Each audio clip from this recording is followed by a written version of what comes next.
रहे थे जो एडिशनल सिक्योरिटी डिपॉजिट है, हमारा जो रेगुलेशन बना है as per Indian electricity act 2003 बना है।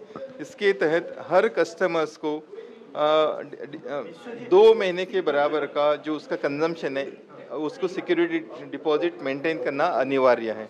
तो इसके तहत डिस्कॉम हर साल एनुअली एक एक्सरसाइज करती है जिसमें हर कस्टमर्स का लास्ट 12 मंथ्स का कंजम्पशन देखा जाता है कि उस 12 मंथ का कंजम्पशन जो एवरेज मंथली कंजम्पशन है तो 2 महीने के बराबर जो आपका अमाउंट है वो सिक्योरिटी डिपॉजिट के रूप में डिस्कॉम के पास रहना अनिवार्य है। उसके तहत हम कस्टमर्स को डिमांड नोट भेजते हैं। अगर उसका अमाउंट जो भी हमारे पास है वो अगर कम है तो उसके एडिशनल सिक्योरिटी डिपॉजिट लेने के लिए हम उनको डिमांड नोटिस भेजते हैं। अगर हमारे पास उससे ज़्यादा अमाउंट है तो हम सब्सिक्वेंट जो इलेक्ट्रिसिटी का बिल महीने का आता है मई महीने में या जून महीने में, तो उसके बिल में हम वो एडिशनल सिक्योरिटी डिपॉजिट का जो हमारे पास एडिशनल अमाउंट है एक्सेस अमाउंट को उसको रिफंड कर देते हैं। तो ये इसका प्रोसेस है और ये सिर्फ उड़ीसा में ही नहीं, आपको जैसे बताया कि पूरे इंडिया में हर राज्य में इस तरह की जो है प्रोसेस अवेलेबल है।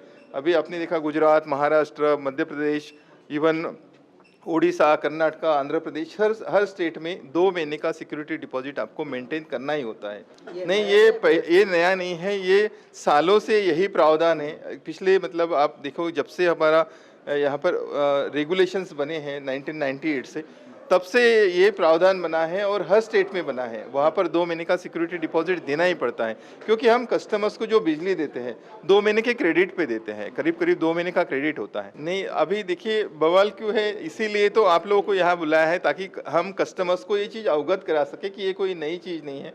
जो भी लोग कह रहे हैं किस आधार पे कह रहे हैं उसकी मुझे जानकारी नहीं है, बट मैं आपको ये कहना चाहता हूँ जो कुछ भी हो रहा है एज पर रेगुलेटरी नॉर्म्स हो रहा है, as per Indian electricity act हो रहा है। और सिर्फ ओडिशा में ही नहीं हो रहा है, ये पूरे देश में जितने भी इलेक्ट्रिसिटी कंपनियां हैं सब लोग ये 2 महीने का सिक्योरिटी डिपॉजिट अवश्य लेते हैं। आप लोग जो सिक्योरिटी डिपॉजिट यहाँ डिपॉजिट करते हैं वो हम अलग से एक अकाउंट में इसका फिक्स डिपॉजिट करके रखते हैं ताकि इसको डिस्कॉम किसी भी तरह से किसी भी काम के लिए यूज़ नहीं कर सकती है। उसके अलावा जो 6.5% का हम हर साल कस्टमर्स को उसका इंटरेस्ट भी पे करते हैं, ये भी प्रावधान है। देखिए अभी ऐसा इस तरह का कोई प्रावधान रेगुलेटर ने नहीं दिया है। उन्होंने कहा है कि सिक्योरिटी जो एडिशनल सिक्योरिटी डिपॉजिट 30 दिन के अंदर कस्टमर को डिपॉजिट करना है। अगर डिपॉजिट नहीं करने से ये प्रावधान है कि उस पर 15% का सरचार्ज लगेगा।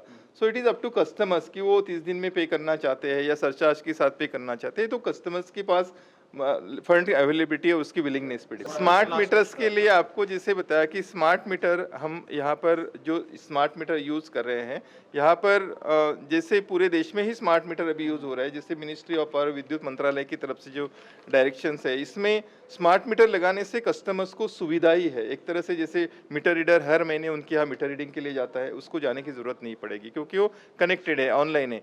इवन आपके पास ऐप पे आप हर महीने देख सकते हैं कि मेरे मीटर का कंजम्पशन कितना आया है। आप देखने के बाद आपके पास जो भी बिल आता है आपका इमीडिएटली ऑनलाइन पे करने से आपको 4% का, इस पे जितना भी बिल है उसके ऊपर 4% का डिस्काउंट मिलता है। आपको 10 रुपये का एडिशनल डिस्काउंट मिलता है क्योंकि आप ई बिल ले रहे हैं। एडिशनल सिक्योरिटी डिस पे हर डिस्कॉम में, स्टेट में आप अगर देखोगे हर राज्य में एक अलग अलग सरचार्ज दिया हुआ है। जैसे आप देख रहे थे आंध्र प्रदेश में 18% है, हमारे यहाँ पर 15%। जो रेगुलेशन ने तय किया है उसके तहत ही हम ले सकते हैं, उससे कम या ज़्यादा नहीं ले सकते।